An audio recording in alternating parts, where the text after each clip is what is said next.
Let me share a story with you, another of my favourite stories about Jesus. If you've got Bibles, it'll help because we're going to do some tricky Bible reading things. And it's John chapter 13.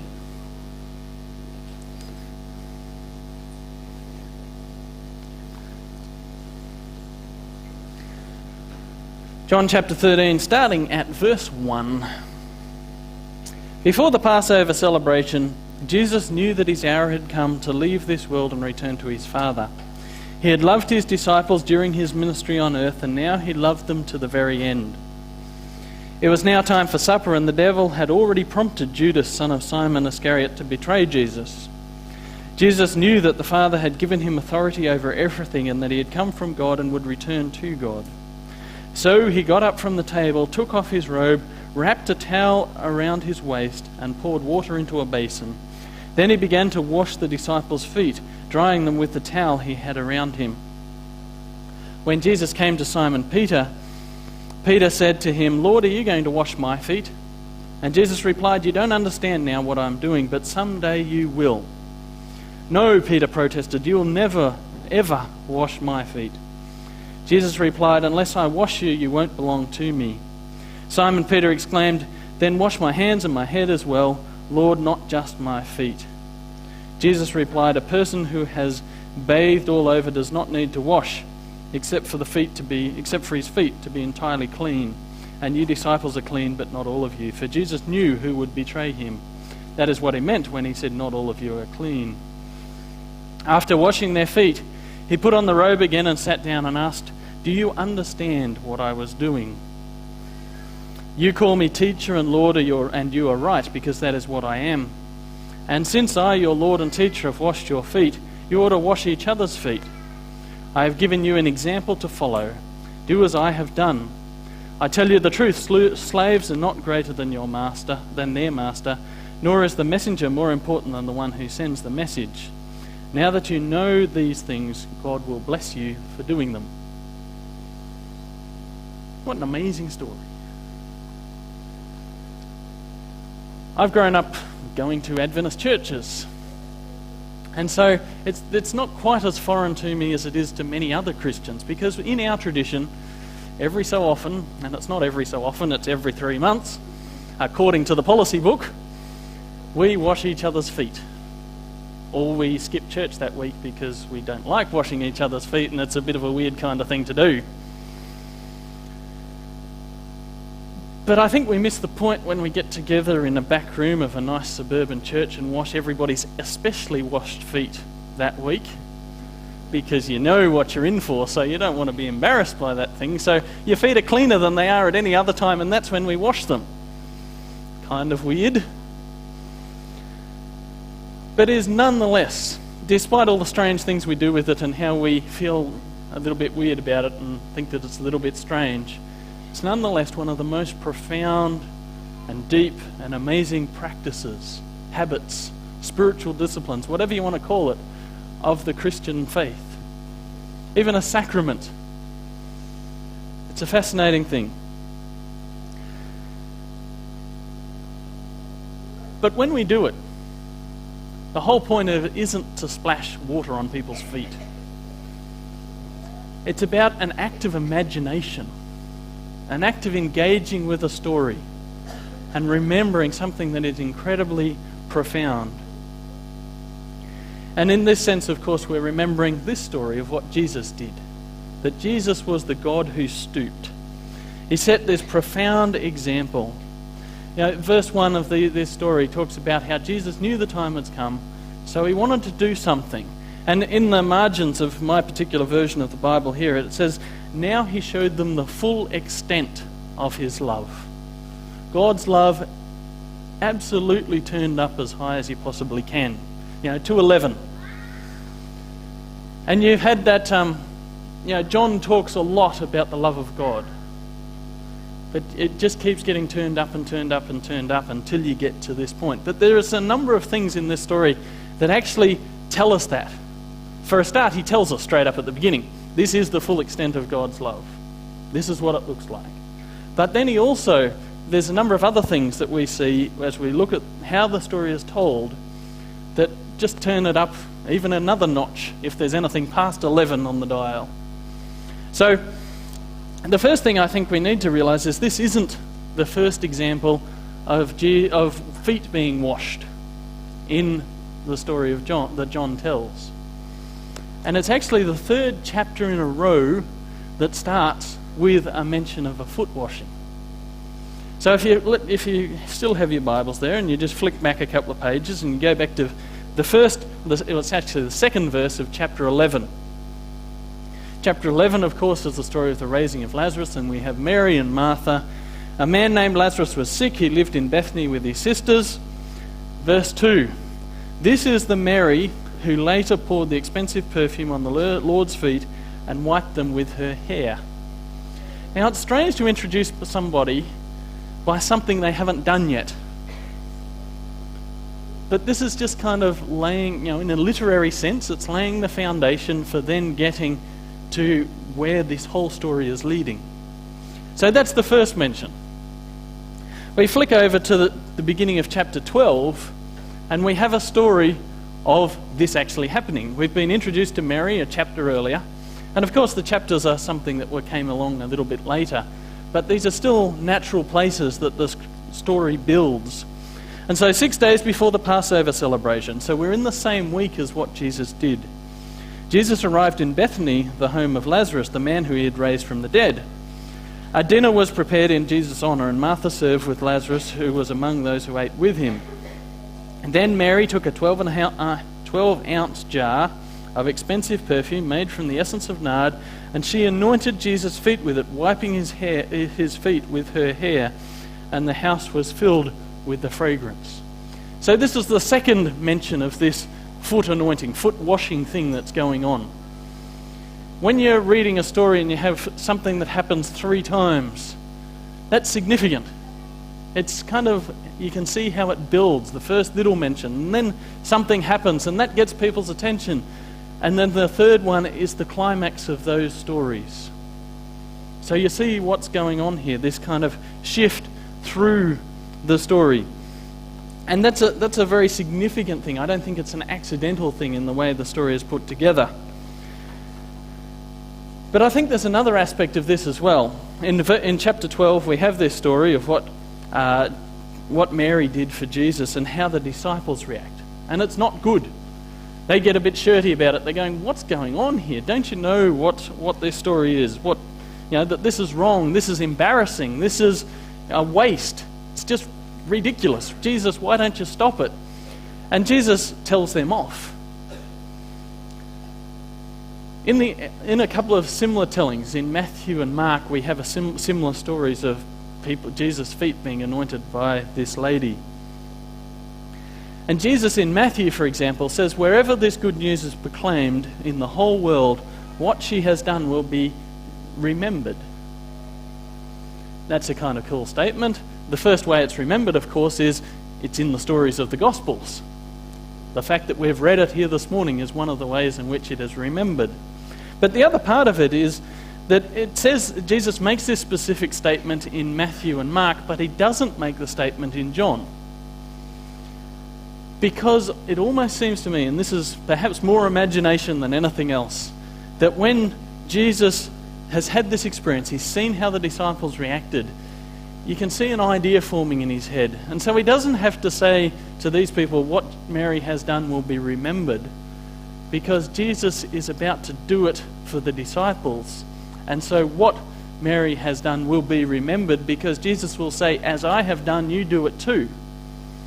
So he doesn't have to make the explicit statement, because he's going to do it in a whole bigger, different kind of way. And there is evidence to suggest that in the early church this was something that was done. But it's not so much that, as in the people washed each other's feet in remembrance of what Jesus had done, but when they were doing that, they were also remembering what Mary had done. That this was something that was a way that Jesus was served in a tangible, real kind of way, a way that Jesus was worshipped in a way that made a difference. We often talk about the story of Jesus washing the disciples' feet, and it's introduced with this idea of, maybe someone forgot to book the servants. or that there was some slip-up in the people that were hosting the party that night. But there's no evidence of that in the story. It simply is that Jesus got up and did something intentional. It wasn't an accident. Jesus wanted to say, this is the full extent of my love. This is what it means to be a follower of Jesus. So Jesus stooped, and we see this action repeated. John 11, John 12, John 13, and Jesus himself doing it. And it's almost like he's saying to the disciples, you are outraged at what Mary did for me. How much crazier it is when I'm the one who does it for you. Yeah, it's mind-blowing. And he's very careful, and in the way the story is told, he's very careful to explain what's going on in this seemingly simple act. N.T. Wright makes the comment, when Jesus wanted to explain to his followers the meaning of his death, he didn't give them a theory, he gave them a practice. In some of the gospel stories, it's a meal, and in John's gospel, it's this act of foot washing. It is actually the alternative to communion. And I think that's a really interesting idea.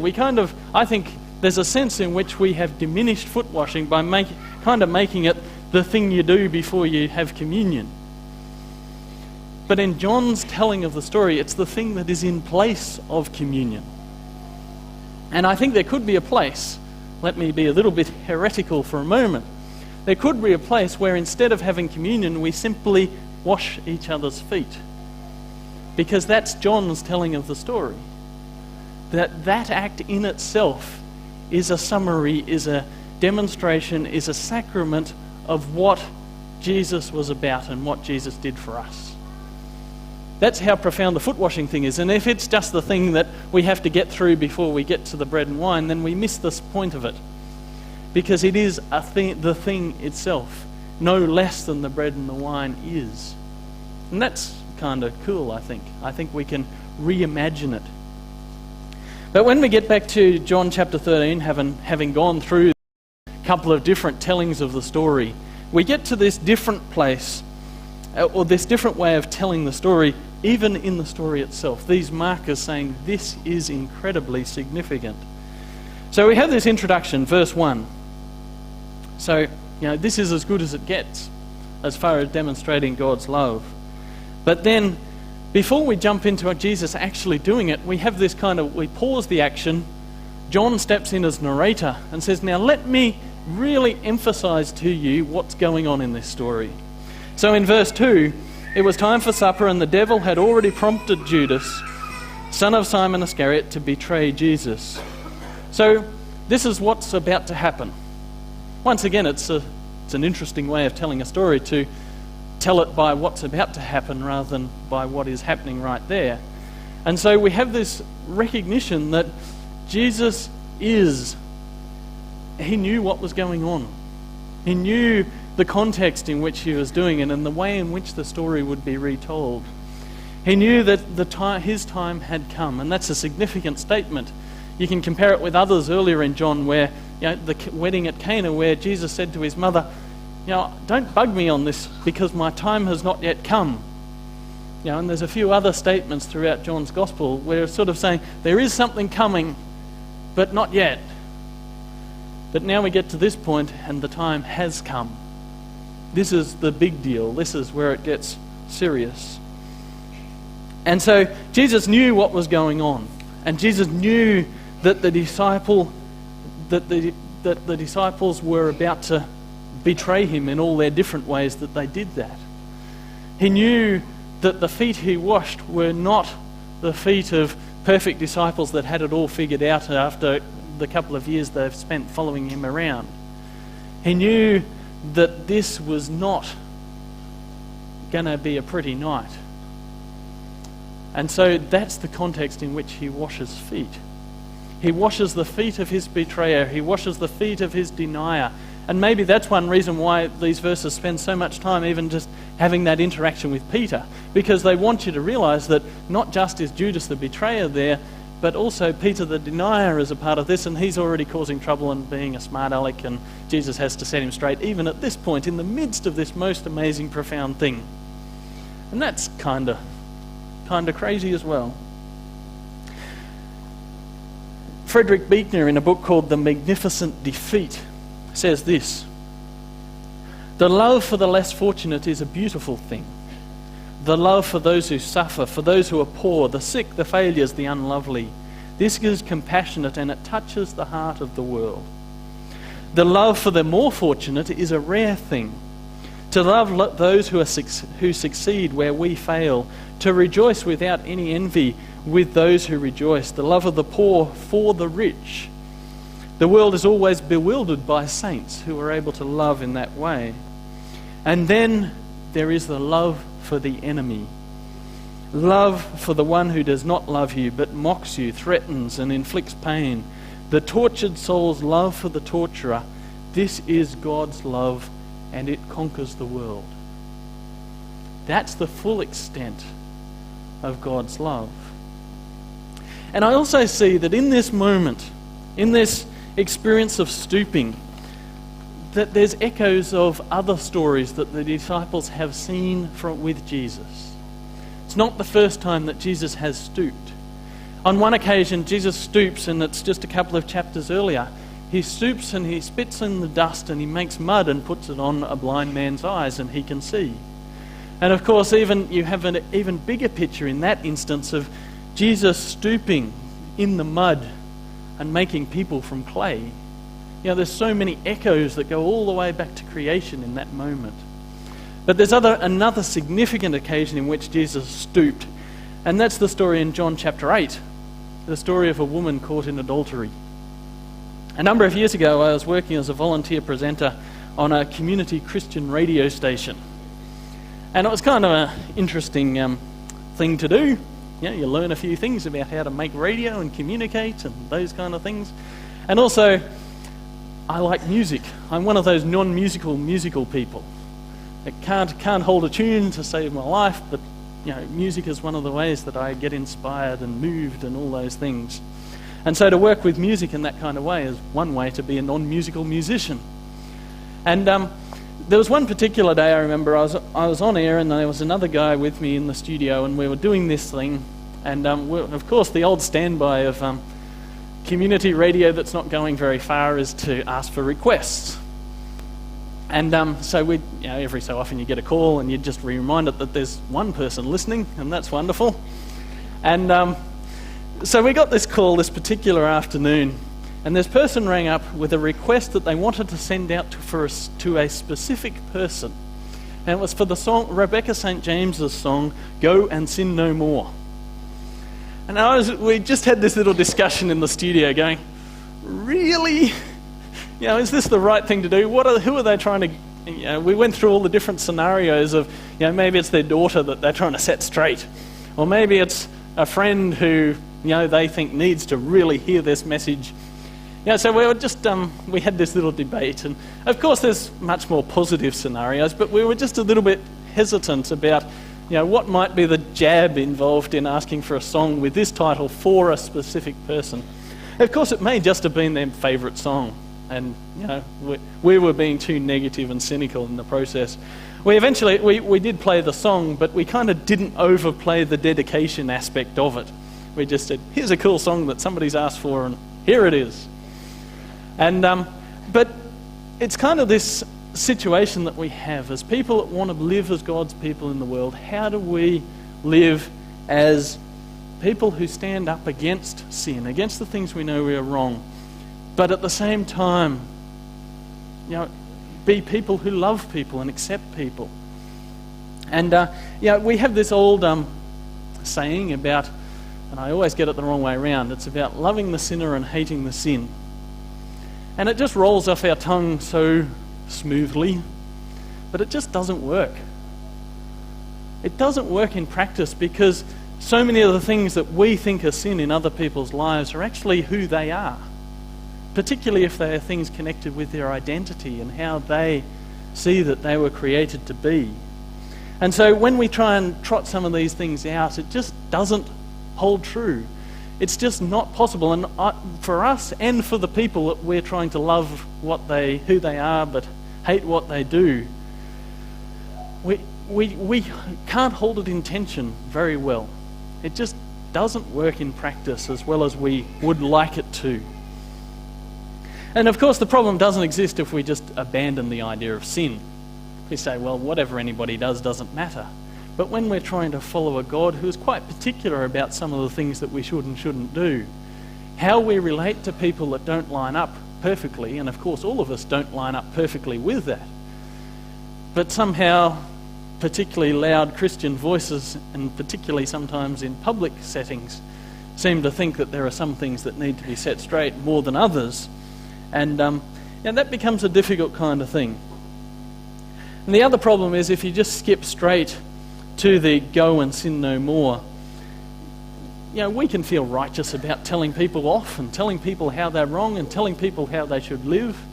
But the challenge that comes is that probably isn't going to do them any good.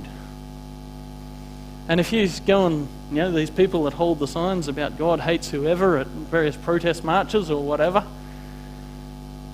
has anybody ever read one of those signs and said, oh, maybe I am wrong?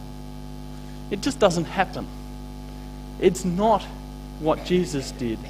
And Jesus did neither of these things. He didn't abandon the sinfulness of sin, but he didn't either go and tell people off in the way that we too often, or that many people, at least in the name of Christianity, too often do. And so Jesus has this person thrown at his feet, someone who is caught doing something wrong. And it's not even an argument about whether she had done the thing wrong. It's about what we do as far as judging that person. The remarkable thing is, as you read the story, that Jesus bends down. He stoops in the dust beside this woman. He starts writing in the dirt with his finger. And he says to them, if any of you are without sin, feel free to start throwing rocks. Of course, the reality is when Jesus has stooped down beside her, any rocks that were thrown were going to hit him as well. Jesus put his body on the line. He was a human shield for this woman. And that's a remarkable place to be. That is an even more remarkable place to be for someone who was God. And it was even not then did Jesus start telling this woman off. He then, having had this moment of incredible tension, he then turned to this woman and he said, what's happened? Where are the people accusing you? And she said, well, there aren't any. And then he says, well, I don't condemn you either. And only after all of that process, only after putting himself on the line for that person, only after then refusing to exercise his right, which he had as God, to condemn her, only after both of those things did he say, well, perhaps you need to change your life. Go and do it. That's a remarkable thing. And when I look at some of the issues that the church confronts in the world, and we wrestle with these things. I was involved in a conversation a couple of weeks ago with a guy, and he was sort of saying, on this particular issue, we have the people that take the hard biblical line, and then we have the people that just want to love and embrace everybody. And I said, hold on a minute. How is the people that want to love and embrace not biblical? You've said this one's biblical and this one's not. That's wrong. What we're not arguing about whether we enforce the Bible or not. We're arguing about which part of the Bible is more important in the way Jesus presented it, taught it, and lived it. And I think that changes a lot of the discussions that we have. And I think when we have some of these discussions, particularly when we have people who are minorities, who are misunderstood, who are marginalised in our society in various ways, we only have the opportunity, we only have the right, and I don't even like that word, the right, but we only have that real opportunity to point them to something different after we've put ourselves on the line for them, after we've stood up for their rights and their recognition, after we've given up our right, if we indeed have a right, to condemn them. Only then do we have the opportunity to tell them something different. And by then we probably know them, and it's a whole different discussion anyway. sidetrack. Back to Jesus stooping in front of his disciples. But I guess the argument, the thing to remember is that this attitude of stooping was something that defined Jesus. This position, this physical thing of being down on his knees serving people was one of the most significant things that Jesus did. And of course, in that context, we remember, and this is the verse 3 in verse 13, in chapter 13, Jesus knew that the Father had given him authority over everything.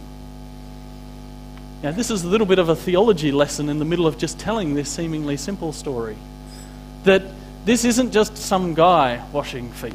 This is someone, a God, a divine person who has authority over everything that is washing these people's feet.